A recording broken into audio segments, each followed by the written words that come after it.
Task-based teaching and learning focuses on the use of authentic language applied as learners carry out meaningful tasks.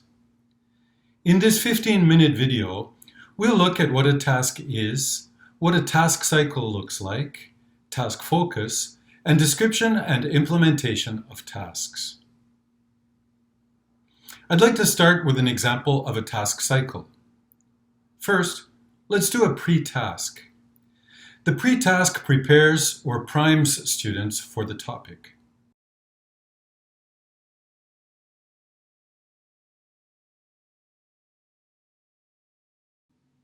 Great. Did that go well? At this point, you could pause the video again to allow your students to share their partner's reports with their classmates. Or, let's move to the main task. A main task gives participants opportunities to use their own language skills and negotiate to achieve an outcome.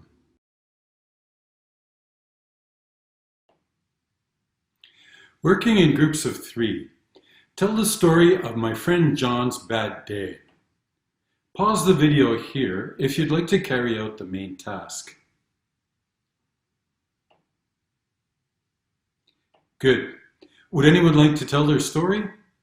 If you've carried out the activity, you could pause the video here again to allow participants individually or in teams to tell their versions of the story to their class. Well done. Thank you. Here's my version of the story. Perhaps it's similar to some of the stories you told in your groups. John left home on a sunny day. Suddenly, it got cloudy. Then it got dark and started to rain. John didn't have an umbrella. He got wet. Then, oh no, he got sick. He called his boss. His boss got angry, and John got fired. A post-task contains a language focus.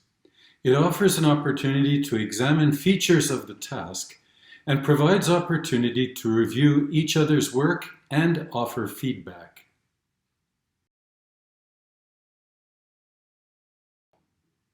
The highlighted words are items I used in telling the story John's Bad Day.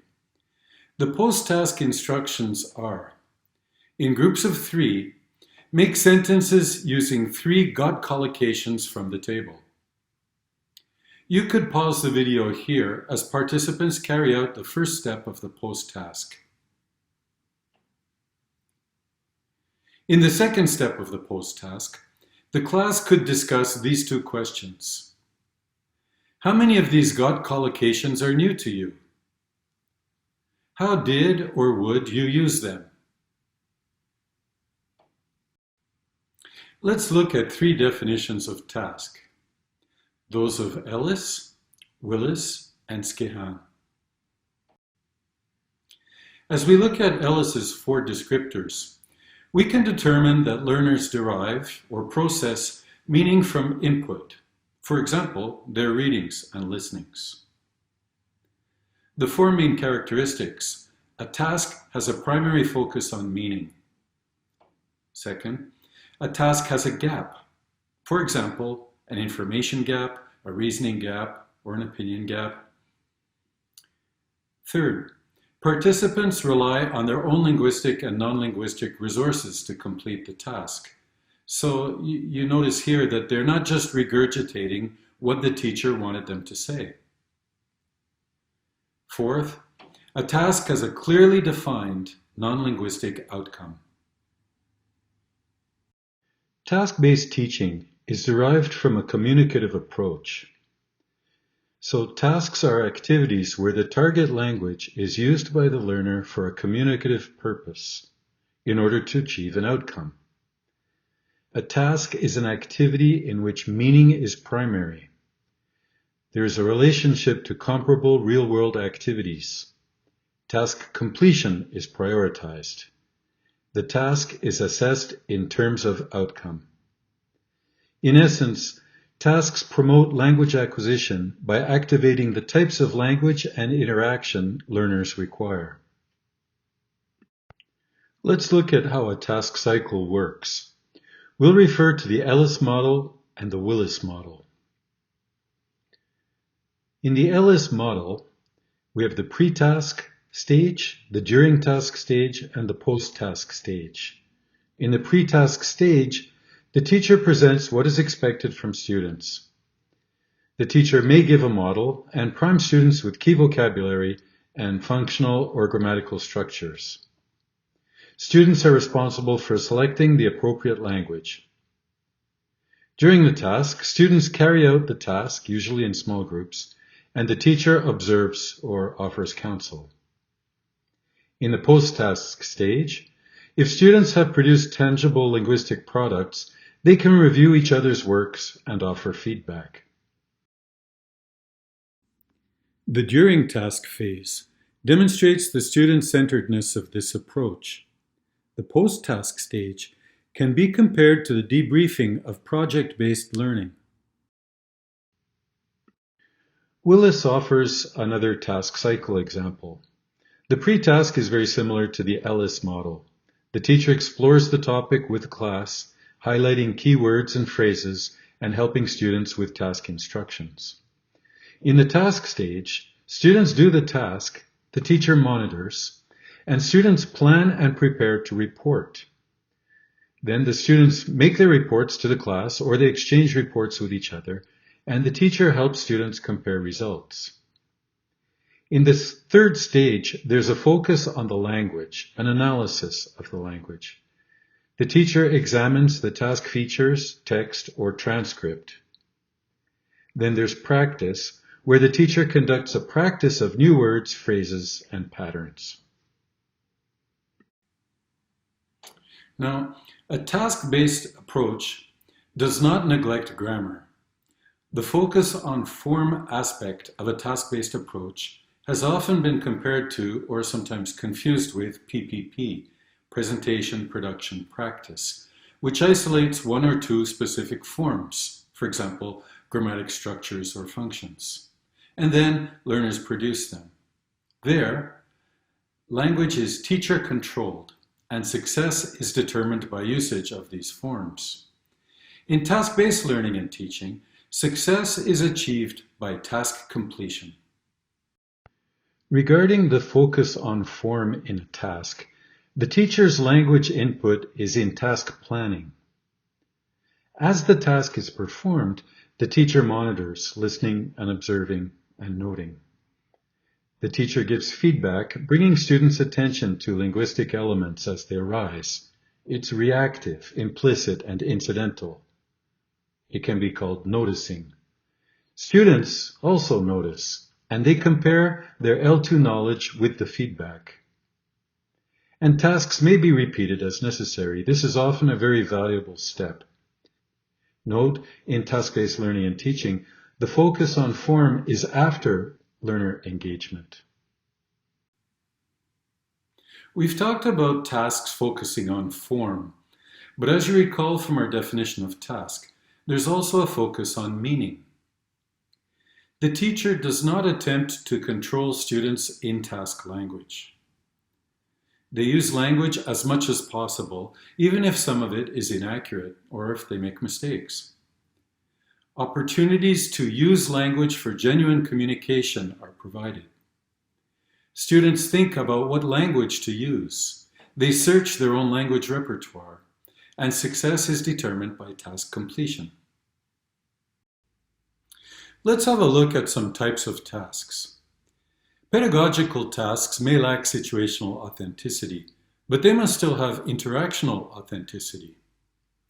In input-based tasks, learners process oral or written information, while in output-based tasks, learners speak or write to achieve the outcome.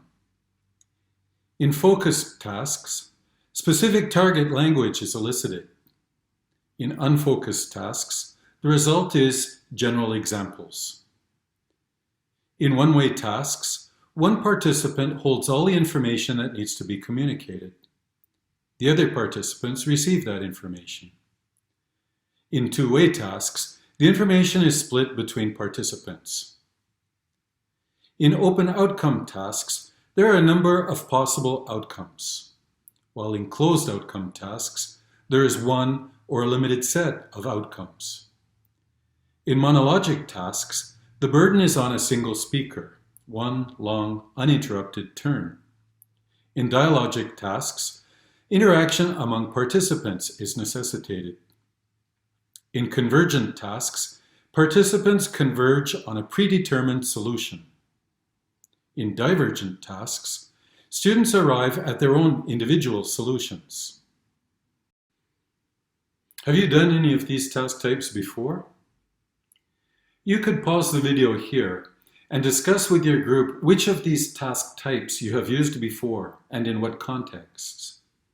You could also consider how the Ellis and Willis task cycles that we looked at earlier could help in terms of task implementation. The Indiana University Task Bank is a collection of vetted tasks. Looking at the bank's filters, we gain an insight into the depth of task features. We see the abilities fostered in each task, the task characteristics, and the cognitive skills in each task. There are a wide variety of task features listed and comments regarding the task focus, and the goals, and whether the task is input or output, and what type of input. The task mode and outcome and targets are all referenced. Finally, we have a list of task types, potential task types. The wide spectrum of parameters listed here are all considered in task development. Referencing key task descriptors like those of the Indiana University Task Bank, we can formulate an overview of task organization and a sample step-by-step implementation. Choose the topic area, decide the task type. Is it input providing or output prompting, for example? Is it open, closed, etc., etc.? Decide on the kind of built-in gap. Decide on the outcome. Prepare task materials, state the intended product of the task, and develop task rubrics. So, on a closing note, I'd like to answer the question by largely paraphrasing Willis. Why tasks? Tasks give students confidence in trying out language they know. They give learners the experience of spontaneous interaction. They give learners a chance to benefit from noticing how others express similar meanings. They give learners the opportunity to negotiate turns to speak. They engage learners in using language purposefully and cooperatively. They give learners chances to try out communicative strategies. They develop learner confidence in achieving communicative goals. And finally, language emerges in action and interaction, and it's constructed while it is used. It is student-centered, allowing for meaningful communication and building linguistic and other interactional skills. Students are engaged and motivated. Tasks promote language acquisition through the types of language and the interaction that they require. And tasks can be the central point of a curriculum. I hope you found this brief video helpful and can move on to building and applying your own tasks. Thank you for your time.